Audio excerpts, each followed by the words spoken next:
Well, here we go. Another GameCube game, another nostalgia trip, another donation from Kevin from Jersey City, New Jersey. In case you missed it, he sent us a bunch of awesome GameCube games.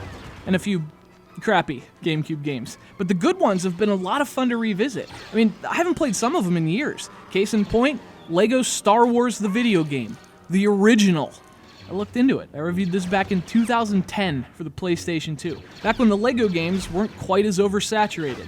Back when I didn't really know how to talk on video. Sorry about that, by the way. Anyway, coming back to it years later, it's great to see the Force is still strong with this one. It's that rare game that's actually as good as you remember.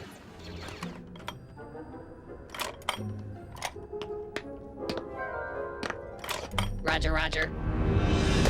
Uh-oh.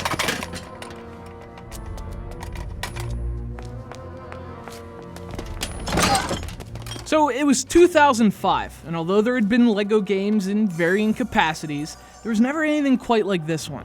Lego Star Wars was a huge deal. People loved this game, and it launched a series that would become one of gaming's biggest in the following decade. Lego Batman, Lego Indiana Jones, Lego Harry Potter, the list goes on, and it all started here.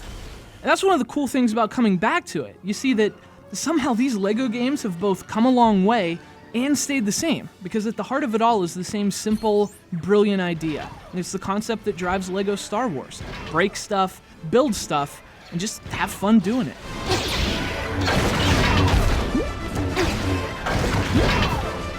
So, if you haven't played it, Lego Star Wars combines Lego and Star Wars. Shocker, right? You get to play through the major moments of the prequel trilogy, only the whole world's been Lego-fied. The Jedi, Legos. The droids, Legos. The queens, the spaceships, the Gungans, Legos, horribly ill-conceived Legos. The thing that still strikes you about this game, all these years later, is just how seamlessly it merges the two together. It just makes perfect sense. Like, yeah, Qui-Gon should be a Duplo.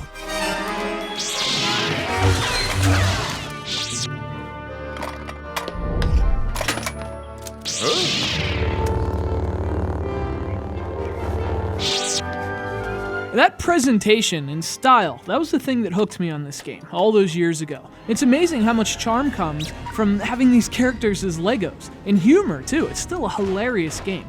But if there's one thing you do notice, it's that the characters are silent. There's no voice acting, which is something future Lego games would change. But, you know, I kind of like the silent approach. It makes the humor more clever, more about Lego than just writing jokes. So it lets the acting and the music handle much of the storytelling. With music this good, that's not a bad idea.